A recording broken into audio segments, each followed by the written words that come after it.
Lore boys here. Hi, everybody. Welcome back to the internet's #1 fake history podcast.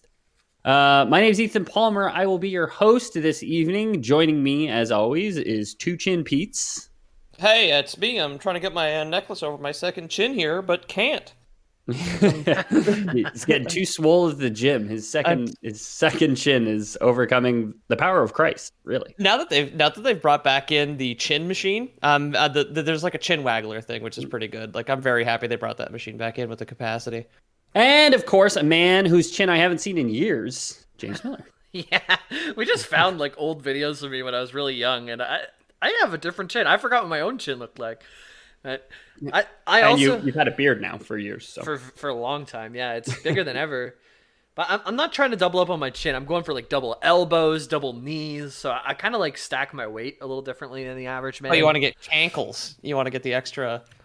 Make it. You look like you're wearing baggy pants, but it's just all meat. yeah, I like bell bottoms. I like really Bell bottom thin thighs. really thin ankles, but fat as fuck knees. You know. Yeah. Okay, yeah, like Cool. Inverted bowling pin. That's what they call me. Like a chicken drumstick, really. Yep. That's what you want to be. Yep. Good God. Meat on top. Meat on top. Red hair, just all buffalo drumstick Jamie. So let's get ready to tap into the magical worlds of Magic: The Gathering. We're going to be talking about the otherworldly entities known as the Eldrazi, specifically the Eldrazi Titans and their broods. This is kind of a pseudo follow-up to the last one. It's more of a parallel story than the Innistrad episode that I released 3 weeks ago, but you will probably gain some context from that other episode, which should be helpful for this one. So It's October. It's still kind of spooky, though, right? Exactly. This is, if anything, spookier. Okay. Spooky in a different way. I guess Innistrad was werewolves and vampires, and Eldrazi are the Lovecraftian horrors, the eldritch horrors of Magic: The Gathering universe. So Growing old and dying alone, the abstract horrors of Lovecraft, right? yeah, I mean, literally like descents into madness, right? Like dementia, really awful. So yeah, that's what we're going to talk about. If you haven't listened to the last one, it's recommended reading, not required reading, I'd say. We'll try and give a bit of context throughout the show itself. But with that, we could probably roll right in. So Magic: The Gathering, for all the unfamiliars, obviously, tabletop card game. Not like, okay, this, I know what you're thinking. This isn't blackjack, all right? This isn't crazy eights, okay? It gets pretty crazy. But it's a bit more strategy, a bit more nuanced than that. Yeah. And all the sets that come out, about 4 sets a year, usually have stories attached to them. And some of those stories talk about these things called Eldrazi. The only way you lose the only way you lose money gambling is buying packs over and over again, trying to get that one card you really wanted, right? Exactly. Yes. Yeah. And then as soon as you get it, it's game banned in standard. I remember a guy when Dragon Ball Z cards were popular. He bought an entire box and went through it trying to get a level 4 Trunks. And I walked in and I bought one pack and I walked out of there with a level 4 Trunks. And he had all of his little empty packs all around him, and I was the one with the card. It was That's great. gambling, baby. Yep. That's very Jamie luck, I believe. As Luis would say, slub luck, I believe. right. I love the fact that you said back when Dragon Ball Z cards were popular, which is a thing that you could have made up, because I didn't know that ever happened. You never had DBZ cards? So, No. There was like a little scanner that was basically like a plastic that had like a little gap. And as you powered up your character, you moved it up along the side of the card. So like the plastic would block the other numbers, and the card in the middle where the gap was would be the current power level. And that was like one of the mechanics. You could level up your characters from like 1, 2, 3, and 4. There was like a whole battling thing too. I went to tournaments, but I was awful at it. And a young child, yeah. Pokemon is like a simplified Magic. I've played the Game Boy Color game, which I think I've mentioned in the past. That's fun. And I still own a bunch of Digimon cards. I don't know a single human being on the planet who knows how to play that game. I got the starter kit as a gift at Niagara Falls for some reason, and that was it. If people were like, hey, Digimon is just made up, like you never actually saw an episode of Digimon, you never actually saw any content of it, I would be really skeptical, but I could be convinced. Like you could double down and like a few beers in, probably convince me that Digimon never happened. It just gaslights you. It's just like, no. It's not like Pikachu. He's like an alligator, and he's just called Agumon now. Yeah. Garuruma. Yeah. As like a dog, a dog gets stronger when he puts pants on, and then he turns into a mech. Yeah. And they could talk sometimes, I think. I don't know. One of them got too big, and the kid wanted to paint him and didn't have enough money to pay for oil-based paint. It was like a plot point. I don't remember that at all. That sounds like a fetish thing. They got on a train, and then the train went to the digital world. I think, honestly, I'm pretty sure there's a PS1 RPG Digimon game that I still want to play. But okay, screw it. We're doing Digimon lore, okay? Right? Yeah. We're doing a live read of it. Now, we're talking about Magic Gathering. Again, listen to the Innistrad episode for more context, and we have a ton more Magic Gathering episodes. Should be links to our website with all those episodes on it, but you can find subtitles there, and you should be able to find the episodes by searching that as well, or just searching Magic in your podcast app. It should come up. So what the heck is an Eldrazi? Okay. It's a way to cook your points. pasta. Yeah, 1,000,000 points to Peter or Jamie, whoever can come up with the name of one of the three that I mentioned last time, because there's 3 Eldrazi, and you guys will win. You guys will win every game I ever play in the future. You automatically win it over the other one if you can remember one of the 3. One of them at least had apostrophes in there. Yeah, because they're I can't believe it's not Cthulhu, right? Yeah. No apostrophes, so you're negative points at this point. But oh no, is it I can't believe it's not Dagon, but it's like K apostrophe TN or NT rather. Metal Garurumon. Hakula. Yeah.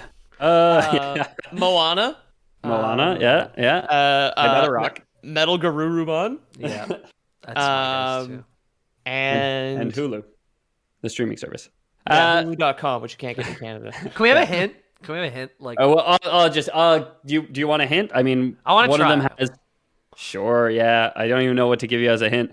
One of them starts with a K, one of them starts with an E, and the other one starts with a U. The one with a K has 2 Ks and a Z in it. Kakaz. No, is that not even close. Not even close. Yeah, so let's get into it. The Eldrazi are an unknowably ancient race. They're native to the Blind Eternities, which is the space between realities, chock full of chaotic energy. That is what we've talked about before as well, right? Yeah, a couple times. That's what planeswalkers are able to manipulate and travel through. Right. Not to be confused with the Blind Attorneys who are suing that damn stoplight that stopped tweeting at it. Yeah. They're a litigious bunch. Okay, you gotta give them that. So the Eldrazi have an aura about them, I guess you could say. Their very nature is anathema to most. They are the embodiment of ceaseless hunger, devouring all mana and life energy they can find. They're broken into 3 broods with a titan at the head of each brood. 3 titans, as described last time. Kozilek, Titan of Distortion. That's a Z one. That's the Z one. Emrakul, Titan of Distortion. Oh, I remember that name, Corruption. actually. Corruption, excuse me. And Ulamog, Titan of Consumption. Ulamog.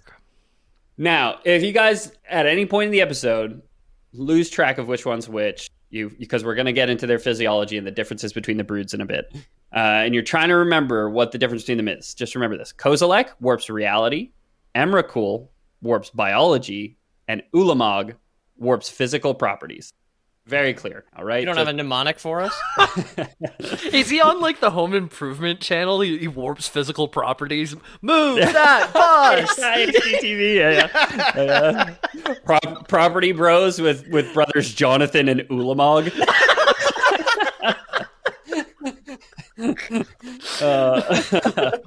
It's like, well, what we want to do is like tear out this old gyprock wall and put in some new support beam that's incomprehensible to the human eye. Yeah, Ty, that's going to be a great idea. Yeah.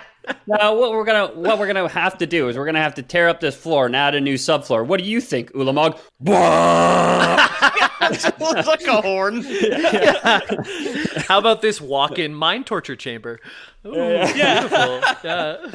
Yeah. The master bedroom distorts reality and your bodies at the same time. I added those 3 points because like the lines are so blurred between that reality, biology, and physical properties. Like they could all kind of mean what each one could mean the other in a different circumstance. So I thought it was very silly that it was clarified in the wiki. But those are the 3 known Eldrazi. So at time of writing, it's unknown if there are more Eldrazi Titans that exist out there, but just have not yet been encountered, since they're just like wandering, mostly incomprehensible, entities which just float through the multiverse, devouring planes of magic.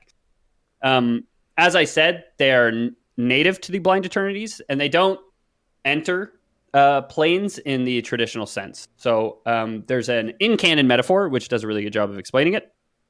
The spirit dragon Ugin, who you guys might remember from the last episode. Yeah, is he not Nicol Bolas's brother or something? He is, yeah. I don't think I mentioned that last episode, but bonus points to Pete. Wow. How'd you know that? Yeah. He's definitely told me. There is literally no way I ever would have found that out otherwise. Ethan told me, Jamie. That's how I found out. I must have mentioned it on the last episode. I'll probably do an episode on Ugin someday. Maybe it'll be my next episode. If you want to hear it, make sure to join the Discord, loreboys.com/about, and crunch at us there. So the spirit dragon Ugin compared an Eldrazi Titan entering a plane to that of a man sticking his hand into a pond of water. In the metaphor, the man is the Titan and the pond is the realm they are entering. The fish of the pond... I can't imagine that's what he meant by that. Imagine all at once that you're a pond and a man sticks his hand inside you, and that's what it's like when an Eldrazi enters a plane. Like, okay, Ugin, let's get you to bed. I do try and dumb it down for you guys. So. Yeah, we can all imagine a man sticking their hand inside of us, like at this point, I think. But yeah, I mean, we've all been there. Yeah, make me a Muppet, baby. So we have a man sticking his hand in a pond, a Titan entering a realm of magic. The fish of the pond, those who dwell in the plane, can only see the man's hand. So the Eldrazi Titans are kind of just the man's hand. Like when you see these like all-encompassing monstrosities towering over the realm, as far as we can tell, it's just like an aspect of like a construct of their presence. It's like the thing we brought up a bunch of times, like Flatland or whatever, where if everybody lived in a 2D world and you stuck your hand in it, you'd only see circles instead of fingers and stuff like that. Exactly. Yeah. Something passing through it, you just see like the flickers of it going through and changing shape, and you wouldn't be able to understand. You'd never be able to comprehend that it was the shape of a hand from your perspective. Yeah. So yeah, mortals on a plane can only see a fraction of the Eldrazi Titans, even as their reality crumbles before them. Similarly, each lesser member of a brood is at the same time a part of that greater Titan.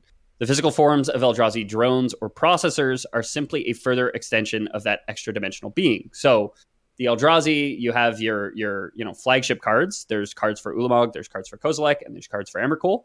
And then you have like the Emrakul's Pathfinder or Kozilek's Pathraiser, all these different Eldrazi cards, which are Eldrazi minions. Those aren't like separate minions, which the Eldrazi Titan has created. Those are still the Eldrazi Titan, just again, taking on like different manifestations within that realm, essentially. Okay. I guess if we want to extend Ugin's metaphor a bit, it's like the ice is frozen, and to start, you're only able to kind of work in like a finger at a time or whatever, right? And then slowly you're able to work in more and more as you kind of break up the ice and break up the very reality of that dimension. Okay. Yeah, I was thinking of something much dirtier. Yeah, I just picture like all puppets on the brain, huh? Yeah, all those guys at those Magic the Gathering concerts, the tournaments that have their pants down, and you can see like the ass crack. So there's just like a really big overweight guy like leaned over into a pond, sticking his fingers, sticking his fingers into it. Yeah. This is magic. I'm role playing. Yeah. Ugin is just like, imagine the aspect, one of the envoys of Ulamog is in just like the ass crack of a man peeking above the waist of his jeans. It's just like try and imagine a great pond full of Cheeto dust. So the broods, if a little indistinct on purpose, do at least have some defining physical characteristics. So you probably can spot the difference if you know it well enough. And I'll get into. Oh, I can actually show you pictures of what these guys look like. I completely forgot about the props that I brought for you guys. So this one's Kozilek. You'll notice a central theme of tentacles. Oh, sorry. This is Ulamog. I named that wrong. No, this is Ulamog. Sorry, Kozilek, Ulamog, and Emrakul. Well, Emrakul just looks like a jellyfish, like a gigantic jellyfish. Yeah. Yeah, I think that's a fair way to describe her.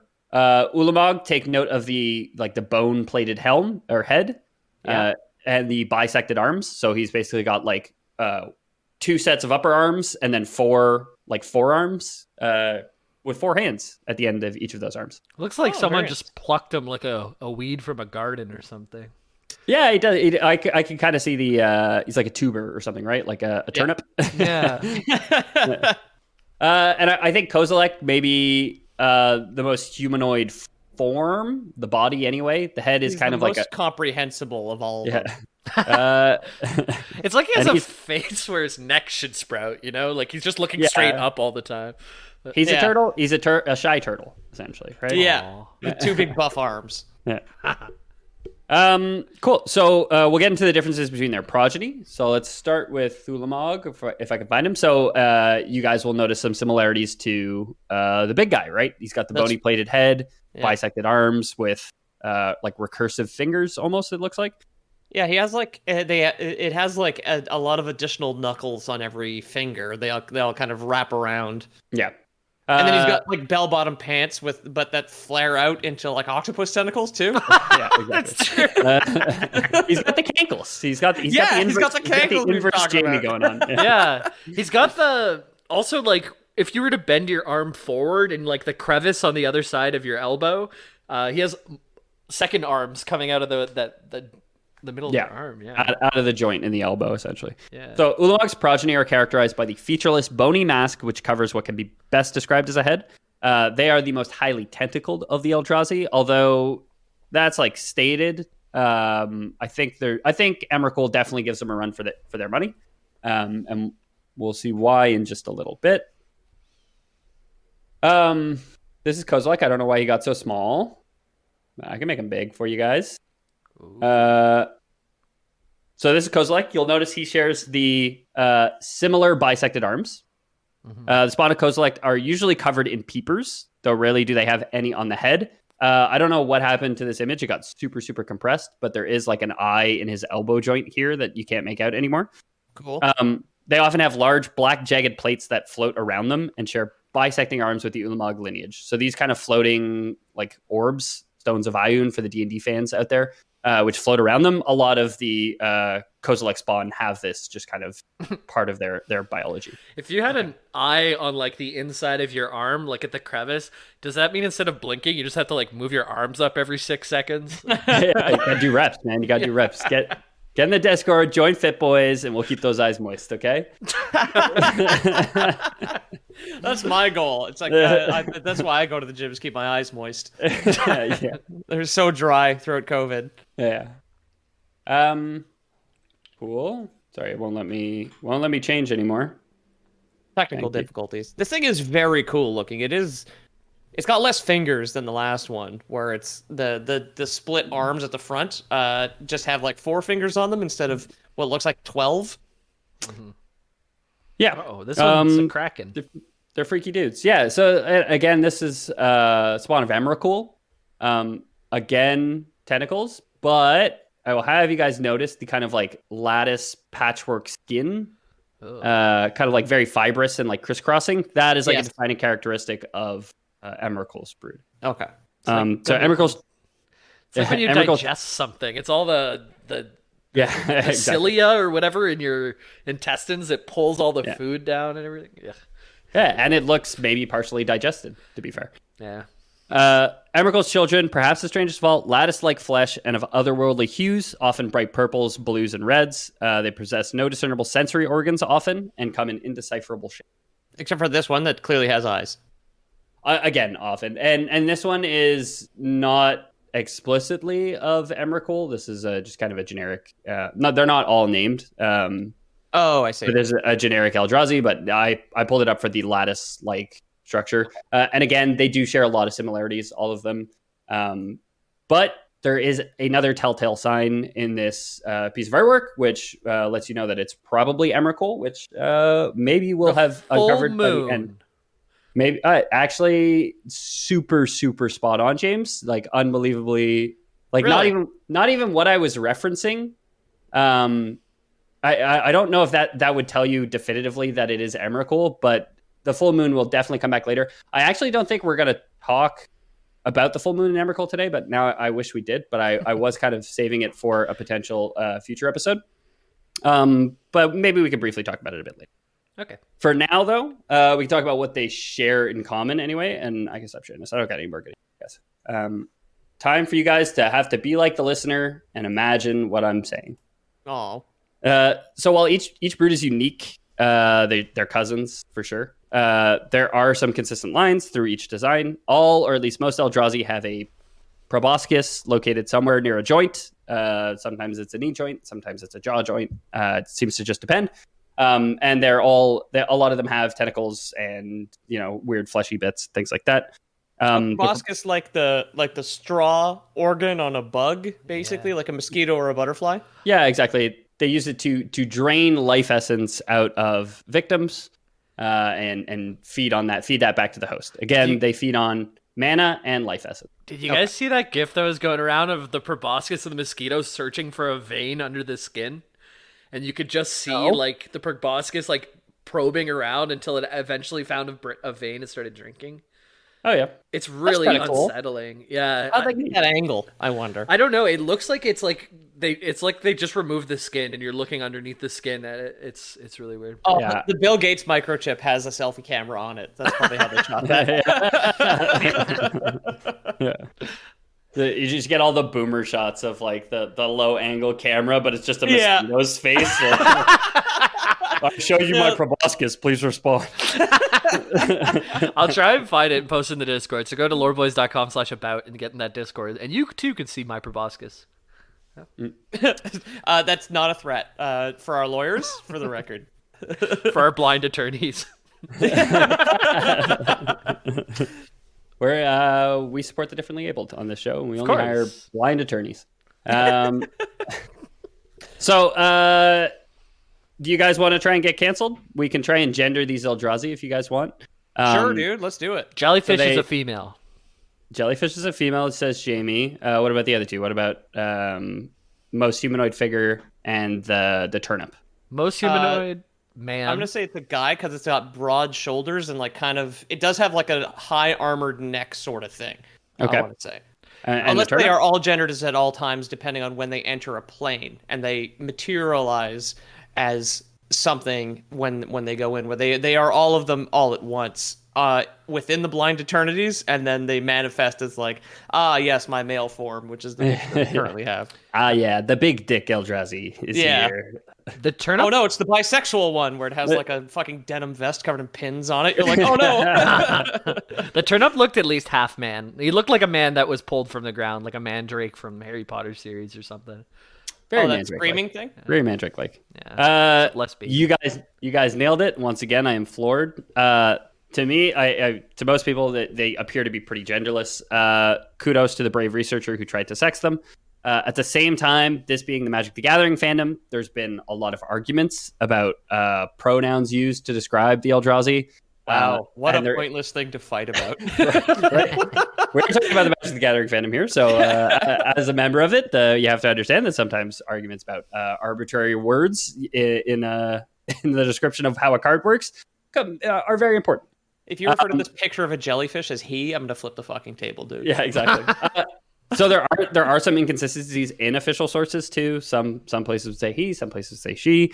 I'm going to try and use they, them because they seem like they, thems to me. The most recent canon is Ulamog and Kozilek. So humanoid form and turnip are he, him. And Emrakul uses she, her. So 3 for 3. 3 for 3. You guys nailed it. Don't know how, but you did it. You told you told us one was a female. You said you called her a her.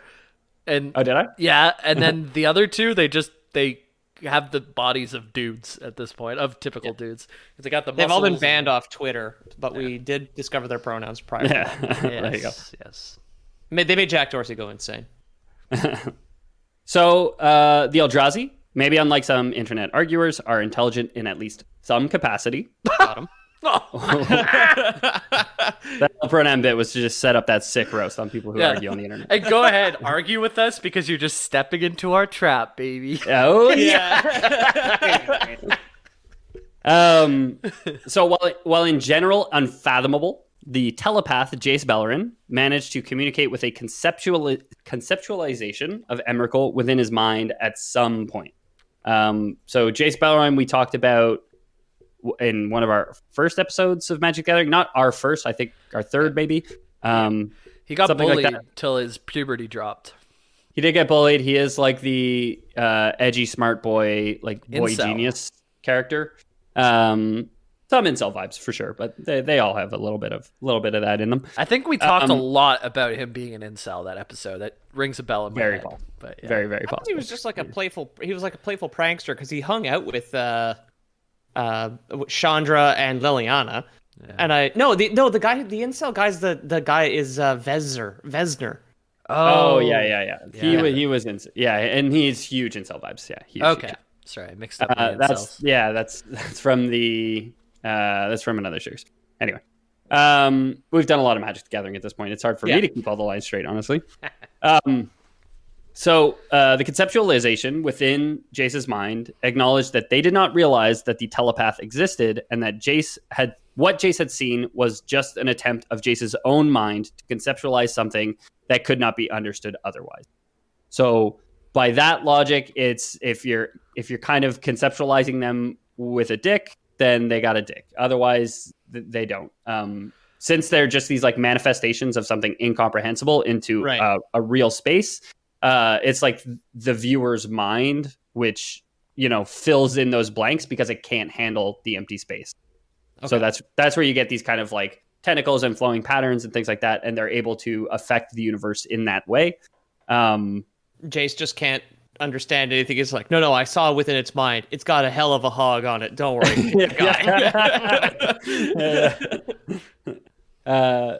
immediately goes to the internet forums and starts furiously typing.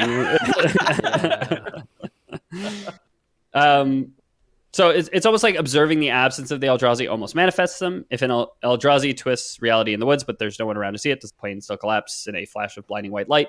Nobody really knows. And does it? So they all the mimes driven mad, just like yeah, exactly. Too much arguing. So they do consume planes of magic, which we did discuss in the Innistrad episode when Sorin, Ugin, and Nahiri first found the Eldrazi. They had just devoured an entire plane, at which point they usually disappear in a flash of white light, essentially. Okay. So that they'll tear at kind of the fabric of reality by eating the mana or the magic that makes up each plane until there's not enough left to sustain it, at which point it just collapses in a flash of light and they move on to the next one. Now they're not evil from what I'm gathering, right? They're kind of like a force of nature. Yeah, it's like a glacier or like an earthquake. It just kind of destroys everything in front of it, but it's kind of agnostic. Yeah, exactly that. They don't even Emrakul acknowledged Jace at this point, and Emrakul again probably won't get to it on this episode just because it was running way too long. I had to cut a lot. But Emrakul does seem to have the most awareness of others, of mortal beings. Kozilek and Ulamog never communicate, so no one ever communicates with the other two Eldrazi Titans the way that Jace communicated with Emrakul. They are known to give visions to people sometimes, and there are people who describe hearing whispers after prolonged exposure to Eldrazi Titans. But what those whispers say, or again, if it's just their mind filling in blanks that it can't hear all of a sudden, it's really hard to kind of parse out. Right. So, for example, the vampire Drana has visions revealing that the Eldrazi of Ulamog's lineage knew that the Eldrazi shouldn't be on Zendikar. We'll get into why they're on Zendikar in a bit, but we did mention on the last episode that Sorin traps them there with Ugin and Nahiri. So while they're trapped there, a vampire on the plane basically gets a vision that shows them that the Eldrazi know that they shouldn't be there, shouldn't be trapped there, kind of thing.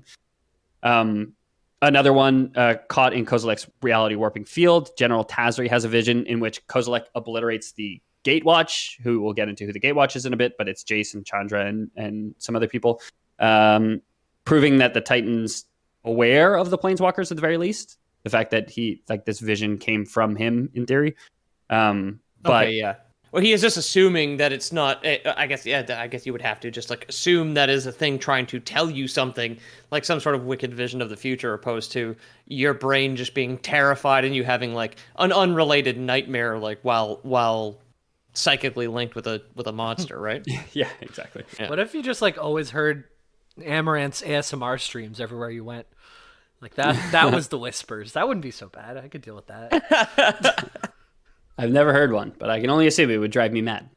I watched some with some people in the Discord. One of the guys recommended it to me, and we streamed it to the server. And I was like, it's a weird noise. It's kind of hypnotic. It is just like lip smacking and whatnot. But like I can get how that could be kind of relaxing. My favorite move of hers is that she made it so she's like, I'm going to make it so I don't have one woman doing it, I have two women doing it. And the way that she did it is she set it up so she was on the left ear and the right ear, and she would do it to the left ear, and then the right ear would be like a 30-second delay of whatever she was doing.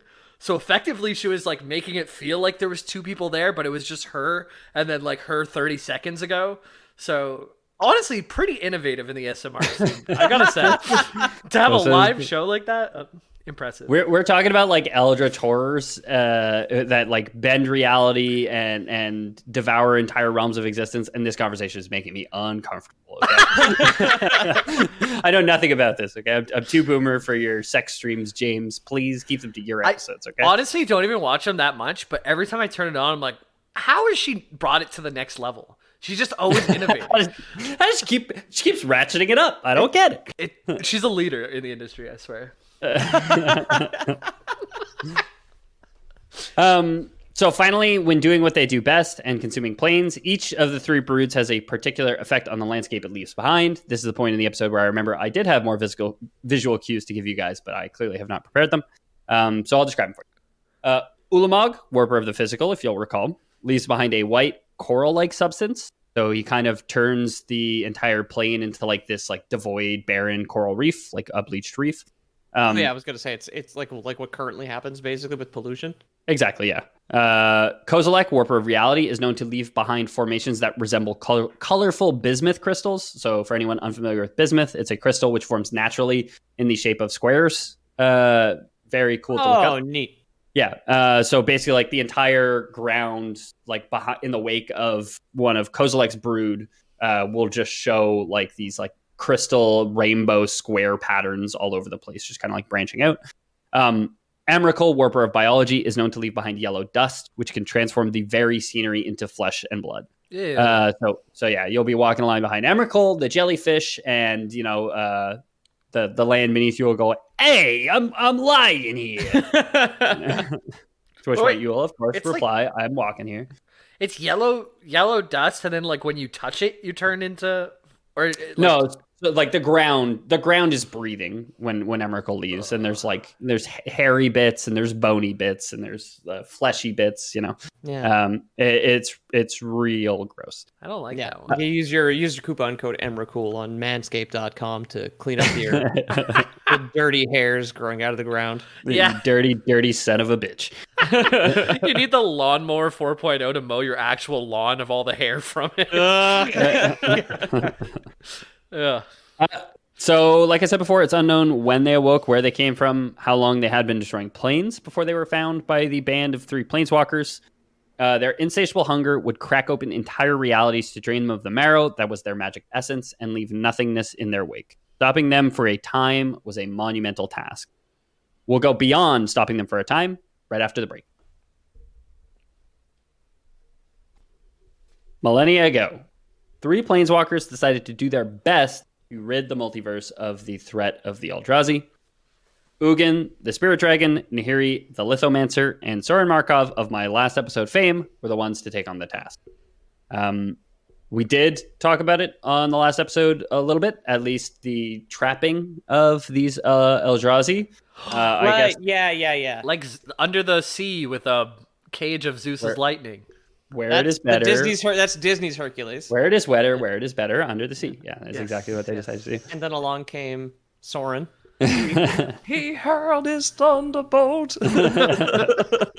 Welcome back to Lore Boys. We're talking about the frigate Eldrazi still.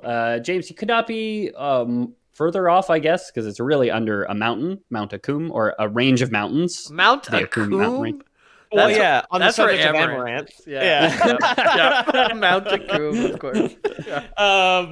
Yeah. The lithomancer we established was I don't remember if it's a dude or a chick, but they could manipulate rocks, right, and create these like gigantic pillars of stone that they used to lock in some aspect of one of the Eldrazi, like within the tomb.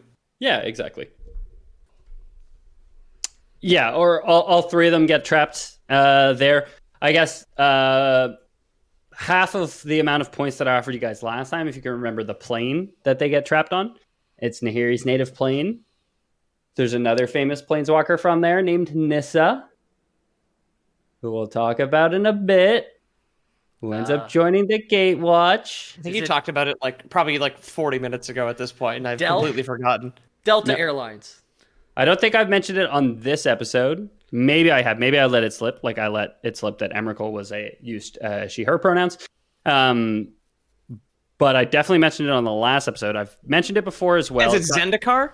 Zendikar, yeah. Okay, yeah, because you did mention it earlier. Sorry, I was like dredging the bottom of the pond that all of their hands are now stuck in. Are now in. I'm dredging the bottom of my memories for that. So now they've all got one hand stuck in Zendikar. Exactly. I'm so glad you used that metaphor. You guys are it's really going to feel like you guys read my script before, because I kind of mentioned that in a little bit. We get a bit of Lore Boys canon in a second here. 200 episodes, you'd think that we'd learn to cooperate eventually. Yeah. Wait, don't tell them that it's a 200.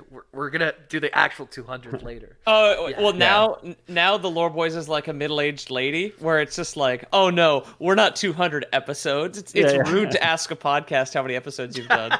No, but we're 201 episodes, but when you look for the 200th episode, you just see an empty void that your mind fills with tentacles, essentially. Right, of course. Yeah. They're on Zendikar. They trap the three of them there. They decide to trap the three of them there. Again, listen to our Innistrad episode if you want a bit more detail on it. But they decide to trap them instead of destroy them. And it's Ugin who is the one who counsels that. Says, we should trap them. We shouldn't kill them. Was he improvising? And he was just no, it'll be fine. We've got a use for them later. And then what? Trust me. There's a ton of really fun tinfoil hat conspiracy, and one of them is, or a lot of them actually involve using the Eldrazi to kill Nicol Bolas, who Pete spoiled as his brother, or maybe apparently I spoiled as his brother to Pete at some point. How would I have found out? I don't know. Talk with all your Magic the Gathering friends, Pete. Come on. Yeah. So one of them is really cool. We've talked about the plane Ixalan on the show. I don't think we've ever done a proper episode on it. Maybe we have, maybe we haven't. But it's the plane with the vampire conquistadors who ride dinosaurs. It's notable because you can't planeswalk off of Ixalan unless you have a particular artifact, basically. So Jace Beleren gets stuck there at some point. So there's fan theories where Ugin was planning on trapping Nicol Bolas on Ixalan, where he couldn't planeswalk out of, and then freeing the Eldrazi to consume Ixalan, destroying Nicol Bolas with the plane because he's not strong enough to defeat Nicol Bolas. All fan theories. I'll say my Lore Boys canon is going to take the simplest approach, which is exactly your metaphor, Pete. Imagine you're a man standing with your hand in a pond. And I know this is complex, Peter. Okay, so do try and keep up with me here, okay? Okay, yeah. Somebody cut your hand off. You can walk away with a bloody stump, right? But if all the fish work together and swim down while holding your hand, you're stuck at the pond, right? You can't go to another pond, basically. Right. So I thought the really simple Lore Boys canon would be by trapping the manifestations on the plane. They're actually trapping the Eldrazi, where Ugin might fear that if you destroyed them, they would just manifest on another plane somewhere else and keep doing what they were doing before. I don't Okay. get it, but I'll listen back in post and see if I can. Yeah. So, Jamie, you are a man at a Magic the Gathering concert. Okay. Jamie, Dory is one of the Eldrazi, and it's the Eldrazi of short-term memory loss, and she just wants to swim down. Okay. Yeah, exactly. Okay, good, cool. Do you think therefore you am Jamie? Yeah. Okay, be am, and now be am with hand in pond. Good. All right. I can see it. Yeah. His face is getting flushed. I can see he's thinking. Oh, too flush. Turn it off. That's true. My face is red. You guys are working me too hard on this thing. We make you turn on your lights, and you get sunburns whenever we make you record with us, basically. Legitimately, I came straight from a work meeting. That's the only reason my lights are on right now. Usually, I turn them off for recording. Yeah. Got that 60-watt bulb to look like a professional. Exactly, yeah. I need SPF 60 for the 60 watts, dude. Yeah.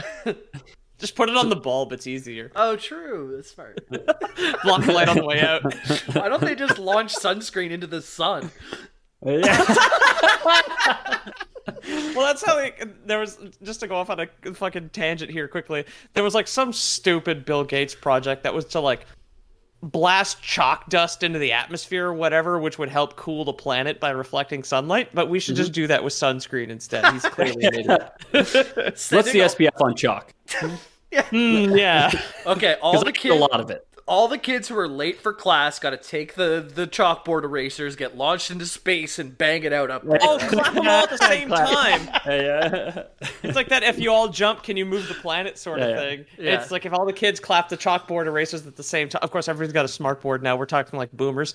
But like it's just like all the chalk dust to cool off the planet by that 1.5 degrees. If you all jump, can you move the planet? Or if you all swim down, can you trap these crazy large unknowable beasts, right? Unknowable beasts. Yes. So regardless of why the 3 planeswalkers swim down, trap the Eldrazi on Zendikar, right? Yeah, we talked about it last episode. So again, if you want to hear more details on it, basically they used Zendikar because it was less magic and very diverse ecosystems, lots of life. So they used it as bait. Successfully trapped them in what would come to be known as the Eye of Ugin, which was guarded.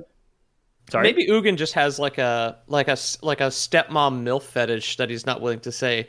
Where you've got like the hand, you've got like Ulamog's hand trapped in the sink. It's like, help me, Step Ugin. That makes a lot more sense. Help me, Step Eldrazi. That's hard to say. That'll honestly, now the next time I see one of those videos, it's so like, why are they're not actually stuck, but it's because they're sticking their hand into another world, and okay, this will help. Yeah, the fish in the washing machine are swimming down, so the stepmom can't get out. Right. Yeah, the setup for those is always so funny because I don't think there has ever been a human being with one hand stuck in a kitchen sink in real life. It is entirely a fictitious scenario. Saying never, it's got to have happened. Got to have happened. I don't know if it's ever happened and then someone fucked them though. No, definitely also has never happened. That one, for sure not. Oh, you're so confident now all of a sudden. I absolutely am. Working on the garbage disposal and you got your wedding ring on and it's stuck and you don't want to move too quick because it's like a bunch of machinery that was down the final destination. Sinks were invented in ancient Rome, man. Like, they've been around for so long. Somebody at some garbage disposal invented. Counterpoint, fucking's been around longer. So it might have happened. Oh shit! Yeah. Oh shit! You got like a cave. You got like a big titty cave lady trapped in like a bowstring or whatever. Yeah. Hand under a pebble, like it's just under a big rock. Gutting a saber-toothed tiger gets stuck in the rib cage, right? So they trapped them in what would come to be known as the Eye of Ugin, which was guarded from tampering by locks. And the locks were, if you guys recall, stone pillars opened with keys. Well, those are Hedron. Locks are opened with keys. The keys to these locks are opened with, you need 3 Planeswalker Sparks, and you need Ugin's Magic Breath, his invisible dragon breath, to open the Eye of Ugin. Just to ensure that, like, hey, can't escape without us three here. We're the only three planeswalkers who know about this place. I'm the only planeswalker who's got the invisible dragon breath, so we're covered, right? We'll see in a bit that they didn't do a good job making sure that nobody can unlock these locks. Confined by the magic of the network of hedrons, which are those stone, it's like two pyramids, like ass to ass, which like float in the air. The stone hedron. You know what? I knew exactly what you were talking about, but that's the funniest way to say it. Two pyramids, ass to ass. Yeah. I don't know. I didn't even. The mummies would have wanted it. Help me, step mummy.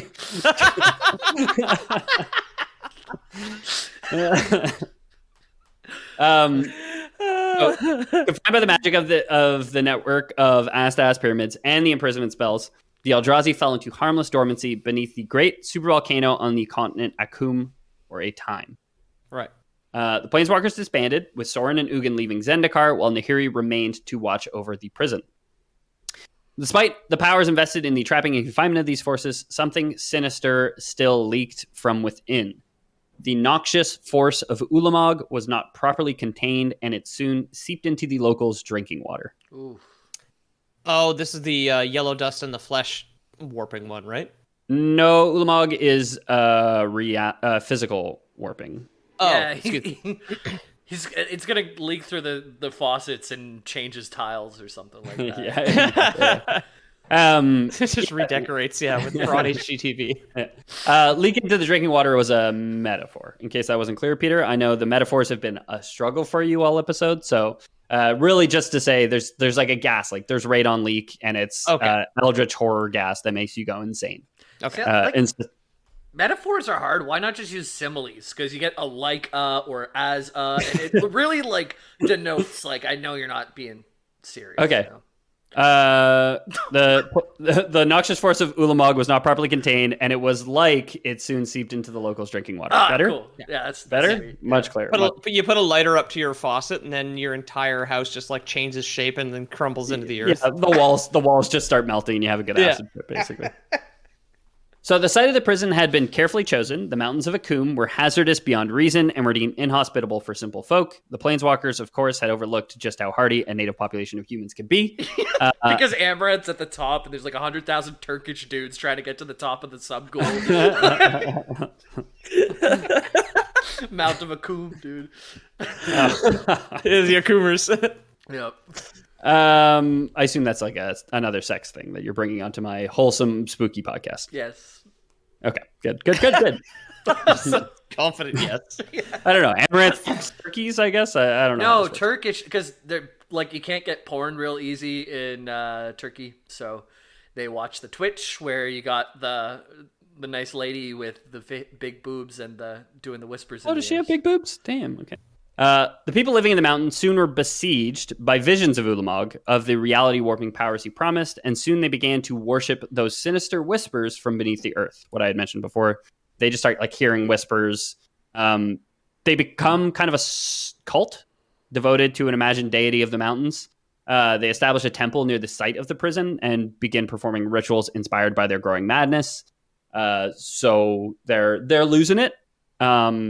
You hear Voice in Mountain, you think it must be God. I'm simple man. Like I've never read it, but this is like at least the title of the Lovecraft story, At the Mountain of Madness or whatever it is so that very makes sense. Is like they just like transplant that in, or at least the title of which into that. Again, haven't read it, don't know the similarities. This is a super volcano that's in Antarctica, where but very similar with the square shapes where. They're flying a plane and they come across this mountain range. This is the Mountains of Madness. They come across this mountain range and they just seem like all like impossibly cubic and like stretching into the sky for infinity as they're kind of coming up on this mountain range. From where Cthulhu, who I believe is trying to escape Rialithep, is fleeing. Did you read that? But, that is one of the few Lovecraft books I read, but I read it years ago, so I'm probably butchering it. But sounds cool. It is cool. I did Lovecraft last year. You can check out that episode, and maybe I'll do more Lovecraft someday. I'll give it a listen. I've never heard it before. So yeah, there's these humans who get poisoned by the whisperings of the Eldrazi, one of the Eldrazi under the mountain, begin performing these rituals. The cultists avoid the notice of the increasingly reclusive Nahiri. I guess I don't know if she's getting bored over time, just, nothing to do but watch the horrible eldritch abominations under the mountain. And over time, in multiple generations, their rituals start to prove effective in loosening the bonds of the Eldrazi prison. So the Eldrazi prison is built where all ley lines of the plane connect. So it's like the most magic, powerful point on the plane is where the Eye of Ugin is located. Right. Ley lines, for anybody who can't remember, they're just lines of magic which flow through all land in the Magic the Gathering universe. So these people being so close to such a point, devising rituals with an intent of freeing, Step God who's stuck in the mountain hole, essentially, bent over, looking dummy thick. So they got their rituals. And they eventually start working. I would like to say, again, just Lore Boys canon, maybe, that it's just the byproduct of being so close to that central point of magic, where like the magic flows from it, and if you wish upon a star hard enough, your dreams can come true. Yeah. Okay. So with these disturbances, ripples shook Zendikar, and Eldrazi drones began to awaken throughout the plane. The brood lineages had appeared, and they tore through Zendikar, devouring its mana and slaying its inhabitants. So it starts as like small spawn, basically, like think of the little exploding flood from Halo, things that look like that, like size of your head, kind of going through the forest and like preying on rabbits, getting slowly stronger, and just like manifesting more and more outside of the prison and slowly building strength. But the Titans are still trapped. So like the larger manifestations are still trapped under the mountain. Okay, they're sending out envoys to learn of this plane's stepmoms, basically, and grow more powerful. Exactly, yeah. They're clicking those ads, hot stepmoms in your area, and they're out in search for them, basically, killing every rabbit they find on the way. Nahiri calls for aid from Ugin and Sorin, though neither comes to help her. The latter, we know why. The Ugin, I won't get into it right now. It's not important. Alone besieged, the Planeswalker got to work and was successful in identifying the break in the Hedron network. So she sees that, like, hey, these goddamn ruffians, cultists, have been messing with my Hedrons. So she sets them all back up straight. She's able to repair it, returns the Eldrazi to their sleep for a time. There's still probably some Eldrazi like kicking around on the plane, but they're kind of cut off from their host, so they're easier to kind of deal with, right? Do they draw magic directly from the manifestation in the plane? So like if you've got the, because she obviously she did the whole there's your problem right there thing and then fixed it sort of like method. Did that weaken the Eldrazi that were now like roaming around now that they've been cut off from their like source? Because they kind of appear through dimensions, right? Yeah, as near as I can tell, it didn't weaken any of the existing ones. So if there was a really powerful Eldrazi being which had spawned, it would still be a fight for Nahiri to conquest, like vanquish it. Nahiri's a planeswalker, a powerful wizard, all encompassing, can leap between realities, can probably deal with most of the chaff, if you will. Okay, yeah. Anything but a direct Titan assault and like wave after wave after wave of armies, she could probably handle. So I'd say it probably didn't weaken any of those, but probably just cut them off from producing more. Okay. So Eldrazi are colorless, which I've talked about before on the show. I probably should have talked about it on this episode, but all the 5 types of magic in Magic the Gathering, white, blue, black, red, and green, are all derived from particular types of lands, which you tap when you play Magic the Gathering. Eldrazi use a specific color of mana, which is called colorless, and it is a very semantic thing, but it is a color of mana. It has a specific symbol, and you do tap it, but it is the colorless color. So okay. So where they draw their mana from, where they draw their magic from, is again completely alien. No other card does this. Like no other, like artifacts can generate colorless mana, but they no other cards use it in the way that Eldrazi do. So like the entire just trying to understand how would they have appeared on the plane when a planeswalker can pull in a lion from a savanna in the savanna dimension to fight her battles. How the Eldrazi kind of do it is completely kind of unknown and unknowable. Okay. I just thought about the logistics of that like a lion's hanging out with all his friends and just falls through the ground and he's like in a battlefield. fight my battles for me. It's like you accidentally grabbed a male. All they do is like sit around and wait for food to be brought to them all day. But the Eldrazi have like a blank check mana, basically. They just like kind of write in whatever they need. No, so there is cost. That's it. So like if you have an island, you can tap an island for 1 blue mana. You can get like a land card which you can tap for 1 colorless mana, and like the island's mana, the blue mana is the symbol of a teardrop or a water drop. Yeah. The colorless or devoid mana is just like this like abstract diamond shape essentially. Okay. And people might not like the comparison, but in Pokemon there was a colorless mana as well, like a colorless energy card, but you could get like double. So it would be like for like for the normal Pokemon or whatever, if you needed X amount, like it was like a super cheap version of the mana, but not tied to a color. Yeah, you can only use it for normal type Pokemon. And then sometimes like like say like a fire type Pokemon would have an attack that would need 2 fire energies and then 2 whatever energies. Energy. Yeah. The colorless would be really good for filling in those gaps because you could just get it double fast kind of thing. Yeah. I mean, for that part of it, you didn't have to say it was Pokemon. You could have acted real smart because that's also how it works in Magic. You'll have like 2 color, and then it'll show like 2 like fire symbols, like for the red mana, and then it'll just show like a circle with the number 2 in it, and that just means 2 of any other color of mana. Doesn't matter what color. Yeah, okay, cool. So for the devoid mana, if you're some of the cards will require you to pay a colorless mana specifically, which you need to tap specifically for. Okay. So Nahiri put the Eldrazi back to sleep, turned their mobile back on, sang them a lullaby, cleaned up the house. Gently tucked their hands back into the sink, just like, shh. And she's realizing that things are kind of falling apart, and like this is probably a threat and something that needs to be addressed. She had called for help and nobody came. If it happens again, like, is she going to be on her own? So she goes in search of her old companions. She'd only find her own imprisonment. We know what happens there. Check out the Innistrad episode for details. I'll say for the last time, maybe. Yeah. With Nahiri gone, other powers arrived. While Nahiri was gone, trapped in the Hell Vault on Innistrad, the planeswalker Sarkhan Vol had been ordered to travel to the Eye of Ugin by none other than Nicol Bolas himself, current big bad of the MTG universe, who we've referenced a few times now. And I really don't get into the reasons why. It's going to take like a whole episode on probably Sarkhan Vol, which maybe need a lead up from Nicol Bolas. I was about to say, I love how Nicol Bolas, as like the big mysterious bad guy of MTG, has also been like the big mysterious bad guy of all our episodes, because we have like fucking 10 now and have never touched him. He's just always kind of like on the periphery of the lore boys, haunting us. We've touched him a bit. It's like that's like definitely a multi-parter. You know what I mean? Yeah. If Elspeth took 6 parts, 5 episodes or something. 5 episodes, 4? then I think 4. Do we get it? I don't know. I can't remember.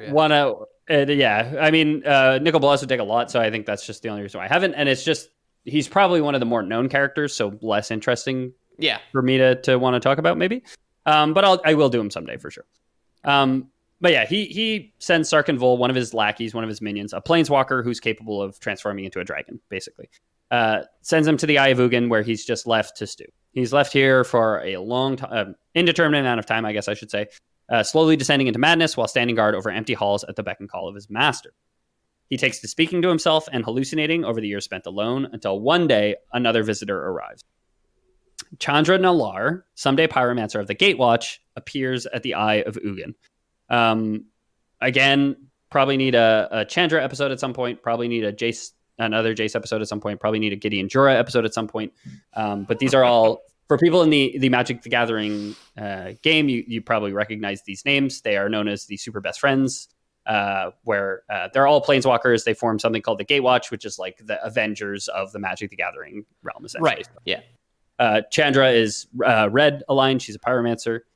She appears at this location, unrelated to the arrival of Sarkhan Vol. She had been following the location marked on a scroll she had found, which had led her here to Zendikar. Sarkhan, in a moment of lucidity, decided to give her the tour and led her deep into the heart of the Eye and explained what it was, what he had gleaned over his time spent here. So it's like, this is my Eldritch Horror Prison. I've been here for some time. I'm the only guy. This is that's the washroom. If you need to go, there's my bed over there. It's just like a shifting slab of rock on milk crates. Yeah. Sorry, I didn't make it. I wasn't expecting company, but I've been awake for some amount of time. I don't really know how long. So Chandra, nodding politely, was maybe a bit surprised when her host transformed himself into a dragon, intent on killing Chandra and sacrificing her to the voice within the mountain. Seems like Sarkin hate when that happens. Yeah. Man, I just asked if I could use the washroom, okay? It's like sometimes like the waiter says like enjoy your meal and you say you too and you're like, oh shit. Or like sometimes you're like someone turns into a dragon, tries to kill you, and they're like, try to sacrifice you to like an unknown voice underneath the restaurant. It's like, you have to put a sign on the door that it says washrooms for sacrifices only, basically. Yeah. It's like a little yellow sign with a goat with a knife next to its neck. Yes. So it seems like he succumbed to the same madness that overtook those cultists and is like, I got to free the voice of the mountain. I got to sacrifice this planeswalker to him. At roughly the same moment, by pure providence, another planeswalker appears, Jace Beleren. He'd been following the directions on the same scroll that Chandra had used, something simply called the Dragon Scroll. There's not much about it. Again, I could go into more history, but Chandra steals it from a place, ends up losing it, saved by Gideon. Gideon helps her escape. Gideon tells her to go look for the thing on the scroll. Jace also meets Gideon, finds the scroll, decides to go look for the thing. They both end up here. Okay. Where does, by the way, like this lore, it's so in depth and like multiple timelines all weaving together. Is this like a series of books? Is there like a Magic the Gathering like compendium out there, or like what's going on? Yeah, so for a long time, they used to they would publish a novel with each set release. Like they had kind of a rotation of authors that they would use to like write these books and write these storylines, and they do it in blocks. So each set has a block. We talked about the plain Innistrad, and then we kind of butted up to like we talked about Innistrad and Avacyn, and kind of where the Eldrazi come into play in regards to Innistrad is called Shadows over Innistrad, the set, which released at the same time as Eldritch Moon. So I showed you guys last time a picture of two angels, Bruna the Fading Light and Giselda the something else. Maybe I'm getting this mixed up. Brunilda, where they get fused together. Exactly. So when they get fused together, that's an Eldritch Moon. So that's like well progressed in the Eldrazi horror block, essentially. But they're always themed. And nowadays, I believe they just release like online like blog stories, but they do have like professional writers like working on the storylines, and all the sets release kind of in those storylines. So when I mentioned the Gatewatch and these super best friends, they go through a lot of storylines together, basically. I love that there's like a room full of writers like, no, the jellyfish is obviously a girl. Yeah. Okay, but how do we show that? Maybe we give her big cans. God damn it, Jeffrey. Stop saying give Emrakul boobs, okay? What if one jellyfish head on the top, there was two, and there was little nipples on the top? Yeah, but like we need to figure out is like, are Ulamog's tits real or not? Yeah. Jace, seeing a planeswalker battling against what he thought was simply a dragon, jumped to Chandra's aid. The battle was ferocious, with magic lashing out from the confluence to strike the carefully laid lines of hedrons, which held the greater evils at bay. Oh, so he's like setting. He's the boss battle against the gigantic blind enemy that you need to get to charge into walls. Basically, so he's getting him to shoot strategically at the ley lines. I mean, no, it's just like the three of them kind of battling are kind of having at it. Jamie, you mentioned keys earlier. Do you remember what the keys to unlock the prison were? It's 3 sparks and the breath of an old thing. So we've got 3 sparks. Jace doesn't know that we have 3 because he thinks it's just a dragon that he's fighting, not necessarily a planeswalker. The invisible breath of Ugin that you need as well. But he needs the invisible breath of Ugin, and this was like the biggest, dumbest This is the dumb revelation of the episode when I was reading the story. So some of the a jar, or like he has a balloon that he just like pops in the room or something. I mean, I didn't look into the details, but essentially, yeah. I guess he had like stored up jars of like like under the doormat, he just had like a jar labeled "Invisible Dragon's Breath," and it's like his spare key, it's like hidden in a fake rock. Yeah. They find some there. So Chandra and Jace find some there and decide like, oh, we should use this to kill Sarkin, the dragon who's attacking us, right? Like, yeah, no problem. Let's do that. So 3 Planeswalker Sparks and Invisible Dragon's Breath make for some unleashed Eldrazi Titans, basically. I love the fact he's just got what is just like visibly an empty jar that he farts in a jar. Whips it just like, yeah, exactly. He's got gamer girl farts in a jar. And he just like whips it at this dragon.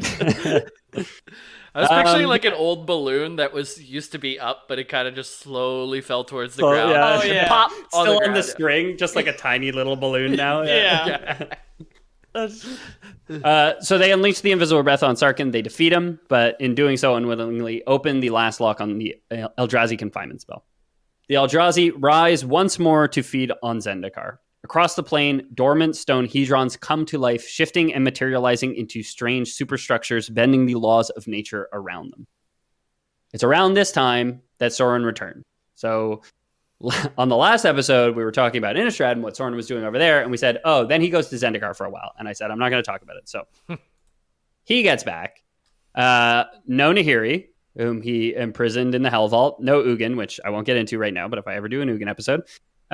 Sorin turns to the resident elf Nissa Revane, planeswalker as well, to help him. She's an elf planeswalker, green aligned. She will eventually become a member of the Gatewatch as well. Yeah, I've heard that name before, probably 2 years ago from you. I did say it earlier today. I said, okay. When I was trying to give you guys hints on the plane, I said, Nissa Revane is from here. You said Nissan Revane because you just bought a new car. So he gets Nissa to help him. His communication skills, as we probably determined on the last episode, could still use some work, however.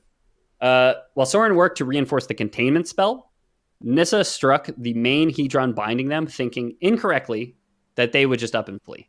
That they wanted to get out, that they were imprisoned and they just wanted to leave. Now, I vaguely recall the game Magic Duels of the Planeswalkers, which I do not know how canon it is, but it came out kind of coincided with these sets and did kind of tell the stories. I vaguely recall that Nissa also had some visions or some whisperings from the mountain. So probably Ulamog was like, no, we just want to leave. We don't belong here, you know? So Nissa decides like, oh, this guy trying to recontain them on my plane. No, thank you. I'd rather them be somewhere else. So she says they want to leave. They can go. Go, my precious jellyfish, be free! Yeah. Just throws them onto the pavement. And just like flap, and just dries out immediately. Yeah. She was a little right and a little wrong, I suppose you could say. The Eldrazi were willing to leave, but only after devouring enough of Zendikar to utterly annihilate it from me. Oh, she didn't check if they needed snacks. Yeah, exactly. Idiot. They're like, no, we want to be freed and we want to leave, but we're gonna just destroy you before we go. That's all. Yeah, that's the one caveat. You know, it's about now that Sorin's like, I'm washing my hands of this.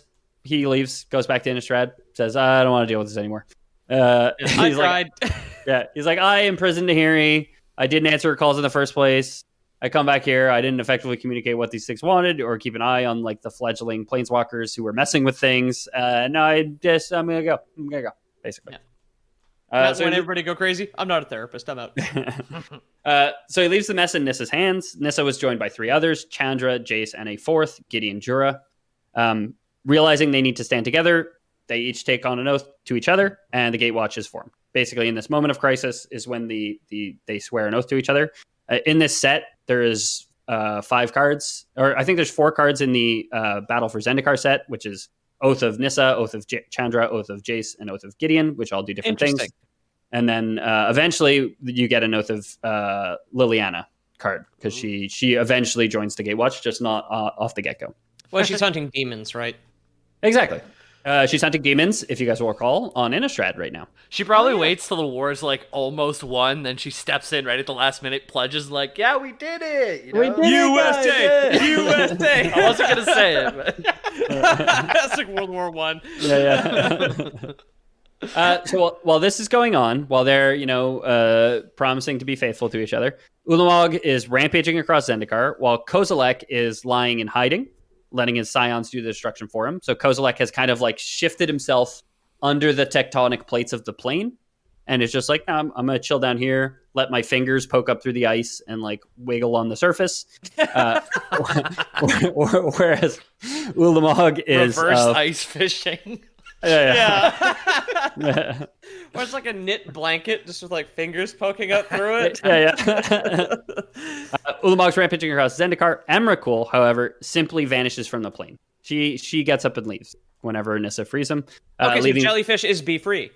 Jellyfish is be free. Yeah. Okay, sweet. She leaves the other two to complete the destruction. The Planeswalkers assembled all the able-bodied men and women across Zendikar to try and beat back the Eldrazi, but it was proving a losing battle. Jace realized that they could not hope to splinter out and stand against all the forces of the Eldrazi, but needed to make a single concerted effort. So he goes back to the Eye of Ugin to see if he could piece together the clues of how it had been used in the first place when he, and this is kind of a theme with this place, finds it occupied. Anybody want to take a guess? Ugin himself is in the chamber, working to rebuild both it and the Hedron network. So he's a little late to the summons, but he gets there and he sees just like his lab in disarray, his fart jars all smashed. Yeah. He's all pissed off. The spirit dragon... They're all labeled like dragon. Masking tape with a Sharpie on them. Yeah, Dragon, Ugin, Indie Fox, Amaranth, invisible farts. Yeah. So the Spirit Dragon reveals how the network might be used again to immobilize the Titans, but Jace realizes that it can do more. He says, why don't we use it to kill them? Trapping them is the first step. Then we go on to kill them, right? You can't teach an old dragon new tricks. Ugin warns Jace against destroying them, saying that doing so would have untold consequences throughout the multiverse. Again, we don't, as far as I could find, don't have any canon reason for this. So this is kind of responsible, though, because if they're coming from the place between planes, maybe, and they just consume mana and leave behind, like, this drained debris, maybe he's right in being like, hey, man, I don't know where they came from.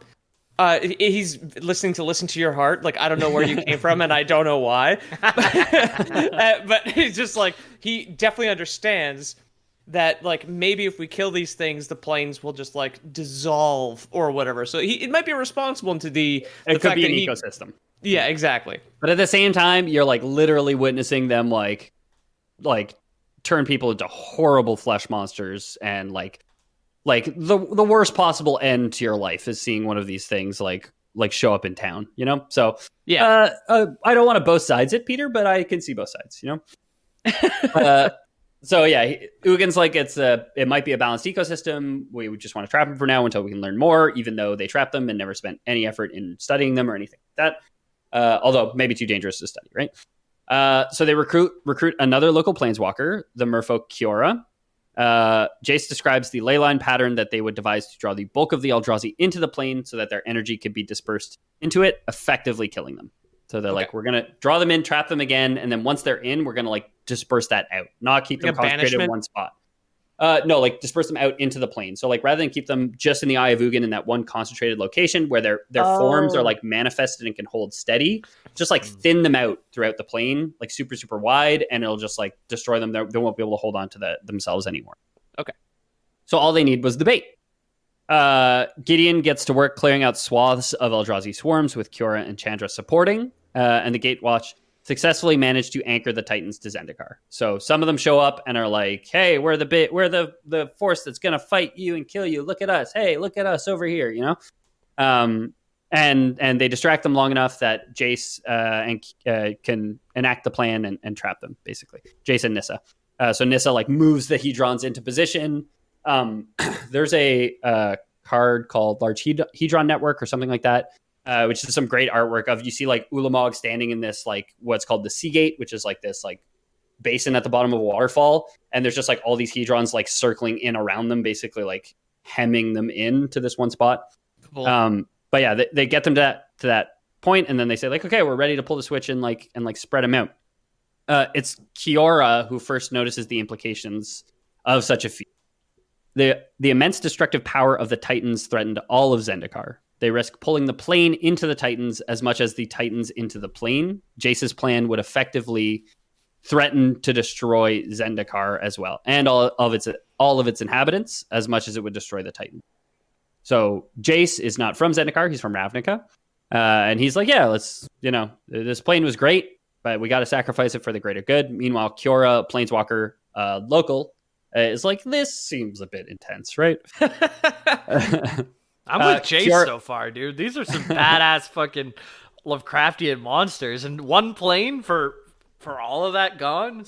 Untold numbers, yeah. As far as we know, the last time they tried to imprison these fucking things, they didn't put they didn't seal up the wall properly, and then psychic magic poured into the drinking water, and everybody went crazy. Yeah. Exactly. All those Coomers came out on the mountain, and then they all went nuts and let them go. I'll be cooming around the mountain when I come. Around the mountain when I coom. So Kiora protests. Tries to convince Nissa to free the Titans. Nissa, again, another local to Zendikar, to let them flee the plane to save the souls of those on Zendikar, even if it threatens all the planes in the multiverse. So Kiora is kind of in the, let's free them. We can lure them to another plane without so many people, and we'll deal with them there. There's no time. There's no time to get the civilians and nature out of the way. Yeah. Chandra thankfully had another solution. It's the same solution as always for her. It's fire. She's just going to use fire on them. With Nissa's help, Chandra channels her pyromancy along the leylands of the plane itself, which were trapping the Titans. Okay. In one blinding flash of fire, Ulamog and Kozilek are incinerated, leaving only ashes of them raining from Zendikar's sky. So Chandra just like, oh, I'll just fuck them up. Don't worry, guys. We're good. I'm just going to fuck them up. Okay. I don't know why we even hired this mermaid. Just I'll take care of it. Of course, whether the flames actually destroyed them or just their planar avatars, and if again the man has just lost his hand now and is walking around with a stump in the blind eternities, bumping into stop signs and calling his lawyer, it's hard to tell. But they defeated them on Zendikar, at least for the time being. So while all this is happening, on an unassuming plane called Innistrad, a vampire is killing an angel. Yes. You guys will recall Sorin unmade his creation Avacyn. Nahiri, freed from her imprisonment at Sorin's hands, had been hard at work, if you guys remember. Nahiri had been spreading cryptoliths throughout the plane to draw the Eldrazi to Innistrad. Right. Those are the little pillars that she was making. Exactly. While Sorin still held the body of his creation Avacyn, maddened by the eldritch powers which now racked his realm, Emrakul had arrived on Innistrad. And maybe that's where we'll pick up on my next episode. Because again, a lot more there, but I didn't want to cut it too short. So thanks so much for listening, everybody. We've been the Lore Boys. You can find all our info at loreboys.com/about. In particular, look out for the Discord link. It's our most active social. And the best way to get in touch with us is either that or contact@loreboys.com. You may have heard reference in this episode to 200th episode, whatever strange horror-bending reality that might be, that we've made it to 200 episodes. More details on that to come. We have some very abstract thoughts still in the bank. We're hoping to release it soon. With the big old Lore Boys TM on that one. Yeah. But yeah, do stay tuned. We'll definitely announce it before it comes out. It might just be a small announcement on this feed. It may just come out on this feed, but it'll definitely get announced in Discord. So feel free to head to loreboys.com/about to find more info on us and the show. And if you liked it, tell your friends, leave a review, spread the good word. Jamie, is there anything you'd like to share with the class today, besides the fact that you're not wearing pants, young man? If you go on the internet, you can Google anything. Peter, what do you got? When you say Google anything, where can I look up what Google is? Go to Bing for that. Okay, good. You can look at what Google is, and then from Google, you can get to loreboys.com, where you can see all of our socials and get in the Discord. The Discord's where we're at. Chat with people every day. Today, we're talking about Stardew Valley is a new game coming out from that same developer called Chocolatier, and I have a petition to rename it Chocolate Stardew and the Hot Dog Flavored Water. Okay. So you let me know Make it happen. if that'll work or not. It looks just like Stardy, so I think it's a perfect fit. But anyways, that's it for me. How about you, Pete? Yeah, at Loreboys Podcast on Instagram if you want to check out our title cards and leave us likes, send us messages, whatever. Big thank you to everybody who has watched the interview that we did. We did a live show on October 24th at Meltdown in Montreal. It was a great event. Eric with a K from Discord actually made it in person to meet us, and we got to meet his fiance. Wonderful time. Thank you so much. We're going to be doing more live events in the future, with Squared primarily, but like maybe we'll be able to organize our own one day. So if anybody wants to reach when it's legal to travel, it's fun and it was a great time. Otherwise, we are doing another live stream. We are doing what is it? Extra Life on November 6th, 2021. We'll be raising charity to get rid of sick kids one way or another. I'll be playing The Surge 2. And then I guess we'll be doing some Hollow Knight randomizer and a little variety show with Jimbo. So if you want to check out twitch.tv/the Lore Boys on November 6th, we're going to be pretty much all day raising money for a good cause. Yeah, mostly I'm going to be ASMR here. But anyways. Yeah, I'm going to be smacking my lips in this mic, and Jamie's going to be smacking his lips in that mic. Yeah. So, Jamie, you want to hit him with a little preview? Absolutely not. I hate mouth noises in anything, and I would not want to subject anyone to that. Yeah. Unless it's Amaranth's mouth noises, right? Oh, those are. Is that what I understood? Yeah. Okay, sure.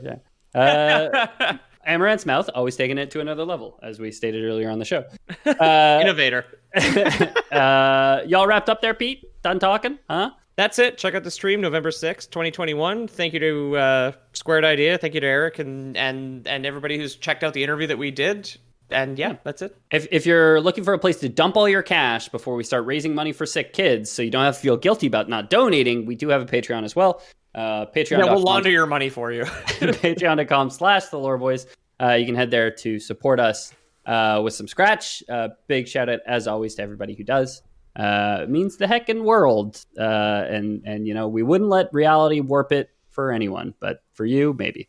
Anybody who doesn't like that, doesn't like Patreon, doesn't like the idea of giving... Who owns Patreon? I was going to say Mr. Bezos, but that's just an assumption. Probably not, right? No, it's someone else. If you don't like the idea of giving that someone else guy your money, hate that guy, then we do have Lore Boys Prime, our subscription-based service where... Hate that fucking jellyfish. yeah.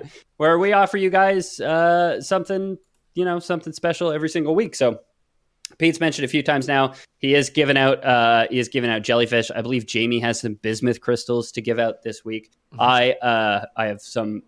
I couldn't afford real coral reef. It's surprisingly expensive for a service that we don't actually collect any money on. But I have papier mâché. Fancy. Nice. That's how it's pronounced, guys. Okay. Yeah, it's French for newspaper oatmeal. That's what it's made of. It's a delicacy.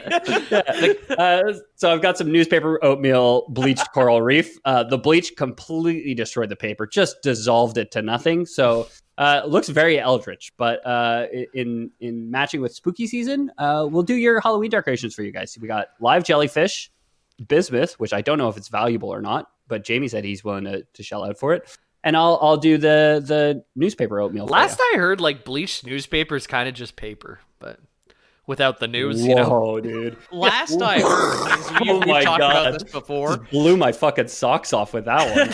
You're right. You're right. Oh my God. Mulch it up. I invented paper. I independently invented paper, and I need you, Jamie, to be the businessman for me, because clearly I'm a walking invention machine.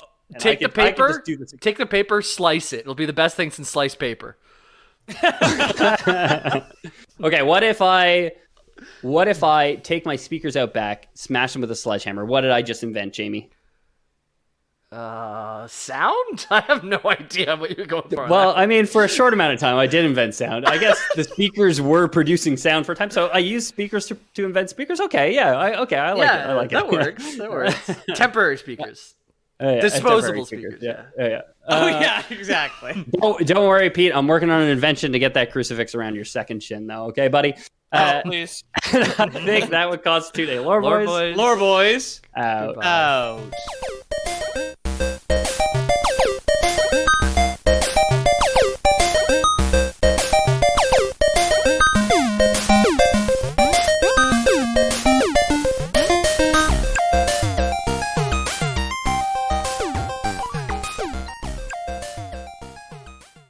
Hi, my name's James, and this is what my voice sounds like on your drive at 5 on the radio station. My name's Ethan. If I was a radio DJ, I would nasally pitch my voice up because people wouldn't like it, but it would be memorable, which could sell products. True. My name's Terry DeMonte. I'm overweight, and I retired from Shome to host the Lore Boys podcast after Peter died in a car accident. That is true. Self auto fixating himself. Yeah. In the car. Mm-hmm. The old seatbelt trick. Yeah. Put the seatbelt around my neck, then stop really fast. Exactly. Yeah. It's when you activate the ratchet. That's when it gets really dangerous, right? Yeah. Like when you pull it out too far and it starts to click itself. Yeah. Oh no! Help! Imagine the police officer who has to find that. It's like, always going to be like his last day before retirement. Just like, this is the worst thing I've ever seen in my life.